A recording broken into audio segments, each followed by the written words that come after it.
Welcome, everybody, to a new episode of the Big Sky Now podcast. As always, I'm your host, Josh Amick, with my panel, Fritz, John, Mark, and Ian. Appreciate you guys joining us.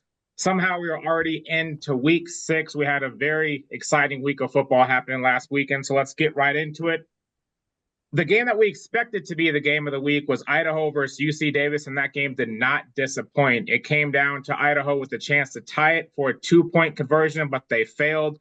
Idaho unfortunately had another quarterback injury. So let's start with you, Mark. Was this game everything you expected? I mean, I expected it to be close. I mean, Idaho, being at Davis and stuff, they're a good team too. And Idaho just made too many errors. I mean, they had 3 interceptions. One was on a flea flicker where the receiver threw a interception. But I mean, you can't do that. Obviously, you throw it away or you keep it. And then they missed on a 4th and goal. They had a couple good defenders like Keyshawn James Newby who were banged up and didn't play as much. UC Davis hurt them a little bit with their up-tempo offense. That's second straight week that Jason Eck said that the teams have gone up-tempo on them and hurt them. So, that all said, as bad as Idaho played, they still had a chance with their redshirt freshman third-string quarterback, coming within an overthrown 2-point conversion of forcing overtime, which, they would have had all the momentum. So, I guess that they, in the end, they basically deserve the result they got. Yeah, definitely. I mean, a fun back and forth game, though, obviously, with Idaho jumping out to that 14-0 lead and then Davis coming back to tie. In close games like this, definitely special teams plays a couple of key roles in deciding factors. UC Davis gets that long return to set up that Larison touchdown pretty much right at a halftime. And then from there, I mean, it just looked like UC Davis had pretty much all the momentum in the world. I think they went up 28-17 at one point later. So, yeah, close games like that, big plays and special teams always make a difference. And then, like Fritz or like Mark mentioned, a couple, I guess, questionable choices, the 4th and goal, and then the trick play where the wide receiver throws. If those work, I mean, you're a genius. We saw kind of trick plays like that work when Idaho played Oregon and they had the flea flicker pass there. But when it doesn't work out, it looks a little more questionable. So. And I mean, that's 2-point loss in a game where they threw 3 picks in UC Davis territory. So I'm not overly concerned with Idaho. The quarterback injuries, if they keep piling up, though, that's definitely going to give me a little more scared about them. Yeah, I agree. Jason Eck, he likes to gamble a little bit, and I think it makes more sense when you have a full deck. Mark mentioned that they're down a couple guys, key guys. There's a 4th and goal, turning over on downs inside the 5 when they should have taken the points. That looks pretty big right now. If they had another 4th and 4 near midfield and turn it over on downs, and on that play, that's the play where Wagner got hurt. And, I just think there's a variety of things, but Jason Eck probably has some druthers in a couple play calls. And, credit to Davis. I thought Idaho would win. I was a little surprised. But credit to Davis, they went up tempo. Miles Hastings had 3 touchdown passes, and apparently the Aggies are for real. Yeah, I definitely think this is one of those games where at least UC Davis is gonna look back to it come selection day and whether they're, in or out depending on what the rest of the season holds. But this could definitely be one of those games that sees them get into the field, come late November. So a little bit of aggressive play call from Idaho kind of cost them there, but yeah, at the end of the day, I think UC Davis went out there playing like they felt like they needed to get a win, and that's what they got. Yeah, you guys make a lot of good points. What we didn't expect to be the game of the week that ended up being the game of the week was that crazy back and forth game between Montana and Eastern. Montana pulls it off with a 52-49 win, 101 points scored on that red turf. Do you think this game was a turning point of good signs to come from Eastern, or do you think Montana should start to be worried about their defense, Fritz? A little bit of both. I think Eastern can take a lot of encouragement out of it. I came out of that more concerned about how Montana's doing against the run and really against the pass. Man, they gave up a lot of yards and a lot of points. They also gave up a onside kick that kind of seemed to switch momentum Eastern's way. Bobby Houck, after the game, gave credit to Eastern and their coach, Aaron Best, who, he says, I've always liked what he's done, and we were hanging on for our lives. And they got the W. But I look at that second half, that UND game, and how Eastern was able to run. Their backup quarterback tore off like a 49-yard scoring run, broke several tackles. They have some work to do on defense, the Grizz do, under two new co-coordinators, and it's a lot of game left, and they turn around and have another tough opponent with Weber this weekend. Yeah, John, I know we were all in the office, and you and Fritz, being alum from there, we're a little stressed out. What do you think about this game? Yeah, I definitely have some concerns about Montana's defense. Fritz mentioned the run game. The pass game definitely did too. They were getting burned a lot on the short passes.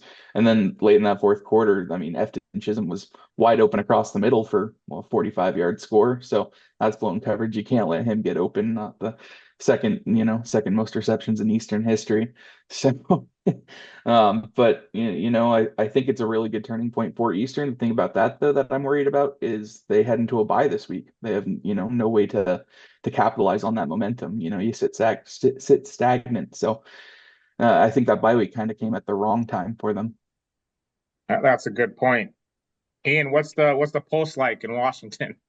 Yeah, John mentioned it. I was going to mention that the bye week. It's a horrible time for the bye week. You got to be able to build off of this and get back out on the field.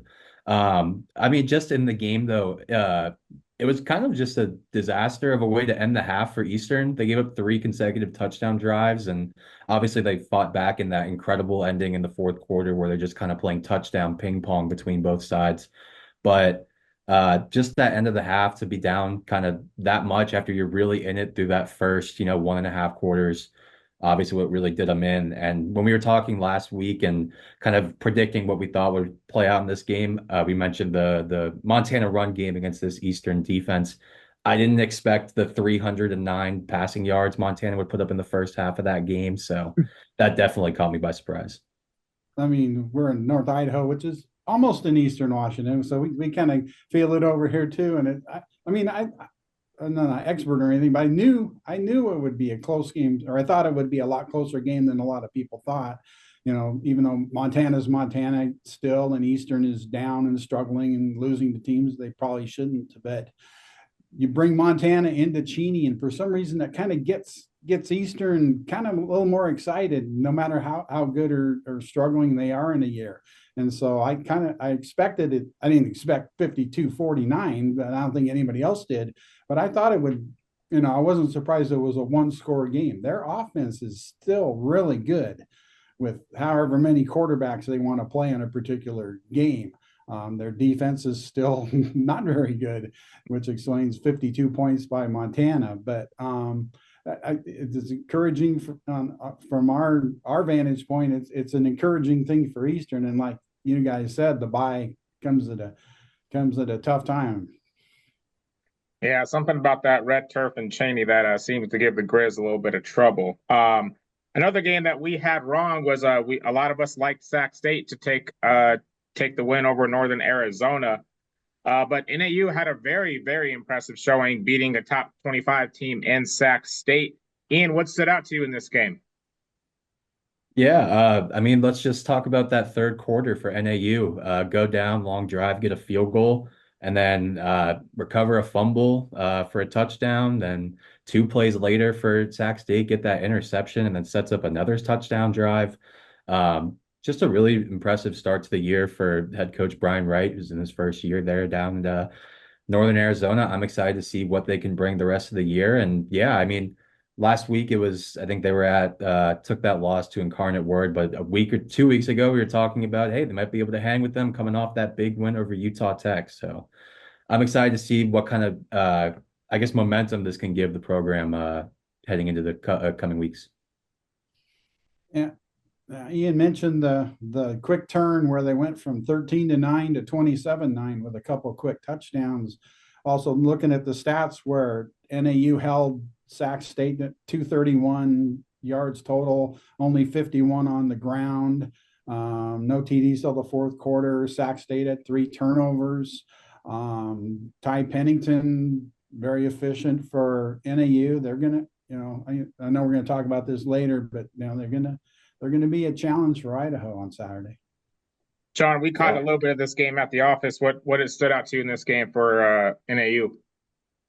Yeah, for me, it seemed like NAU played just a solid game throughout. I mean, they've mentioned that third quarter where they kind of busted it open a little bit. It felt kind of like it towards the end of that first half too that that NAU may have left a few points on the board in places. So it felt like they just kind of controlled the game throughout. And in my feeling, of course, I didn't watch the entirety of it, but yeah, it just seemed like NAU came out ready to get a win, especially off of last week. The one thing I'd like to add is that, NEU playing in Flagstaff at 7,000 elevation, it should be a tough place for opposing teams to play. And I think it's kind of turning out that way. This is the third straight ranked opponent that has gone to Flagstaff and lost. Two of them were last year under a different head coach. But as Ian said, I think Brian Wright's doing a nice job and kind of building some momentum down there in Flagstaff. Yeah, that's some good information there, Fritz. I appreciate that. Portland State. Unfortunately for them, they fell to 0-4, and I had a chance to look at their schedule. It does not look good for the Vikings. Is there a chance that there's two teams in the Big Sky that go winless, with maybe Northern Colorado and Portland State both going winless, John, or what do you think? Well, they can't both go winless because they do face each other in that final week of the season. But I do think that there's a good chance that it's both of them looking for that first win come that final week. I mean, Chattanooga is not exactly a powerhouse team this season, and to give up 45 points, it's not looking good. I mean, that was Chattanooga's first win of the season. They have played Tennessee and lost to Mercer, but in their second game in a tight one. But yeah, I see two games on their schedule that I think that they have a chance to win, and that is that last week against Northern Colorado, and then at Idaho State. And I really put an asterisk next to that game at Idaho State because the Bengals are always difficult to play in Holt Arena. So I just don't really see any chance of them getting it until that last week. Yeah, I had circled November 23rd on my calendar too for that showdown, UNC against Portland State.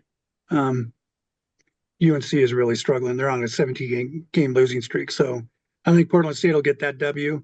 I guess we'll revisit that in a few weeks when we make our picks. But yeah, I think Portland State's they're just down.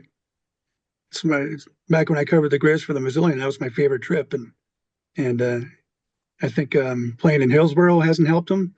I wish they were back at the old ballpark downtown where the Portland Beavers used to play. They got kicked out by the MLS soccer team, and until they find something else a little bit more on campusy, I think it's going to be a struggle for the Vikings. And kind of like John said, I kind of have an asterisk by the October 12 game at Idaho State that, maybe they can sneak in there if Idaho State's looking past them or whatever. But other than that, that November 23rd game with Northern Colorado, and I kind of feel bad for, Bruce Barnum's a good guy and seems like a good guy to be their coach there. But, that November 23rd game is shaping up as the game of the week, not WEEK either. So, and that's too bad.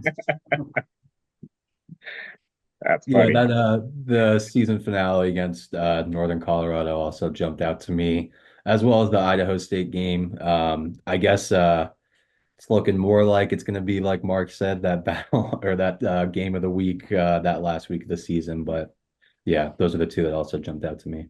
I'm curious for when they play Idaho State, how we're gonna go with our picks. A lot will tell between now and then, but if that's the game that a lot of people have circled, I'm curious to see how that shakes out. All right, the last topic we have for today is a lot of us had Weber State to beat McNeese, except Fritz, and there's no wonder why he's at the top of the leaderboard with his picks. But Fritz, what did you expect in this game? Why did you think that Weber State was going to struggle, or was it more just about the opponent they were playing? 3 words: Big Cliff McDowell. He He had, I think, 202 throwing, 109 rushing. And then Weber State did some things that really hurt themselves, sort of like Idaho did. They had, I think they botched a PAT in the second quarter, so then they're down that point. And so when it came to the end and they scored a touchdown, they needed a 2-point conversion to erase that 28-26 deficit. They ran a Philly special, and their coach, Mickey Mendel, said every time we ran in practice, they're running back through it to our quarterback. On this play, he didn't do that. He thought he found a seam, and he got stopped. So they lost by 2. I think the game ended with they still got the ball back, and then they had a 4th down pass. Draw a flag for a targeting call. When it goes to review, they picked up the flag and they turned it over on down. So that's 2 non-league losses for Weber State by a total of 3 points. They're still good. I think they have to overcome some things, maybe some play calls, maybe execute here and there. They'll be a tough opponent for the Grizz this weekend, but it goes back to Big Cliff. He's a winner. He's 6'5". He was in a national championship game a year ago, and he makes McNeese pretty tough. Yeah, I wonder what that's going to be like in a few weeks when McNeese comes to Montana in the FCS playoffs. Which I call. Wouldn't that be a fun homecoming for him? I'm sure they'll welcome him back with open arms. But yeah, like Fritz said, the 109 on the ground, 203 in the air, and helping them win. I mean, thought it would be a close game, and Weber a few too many mistakes.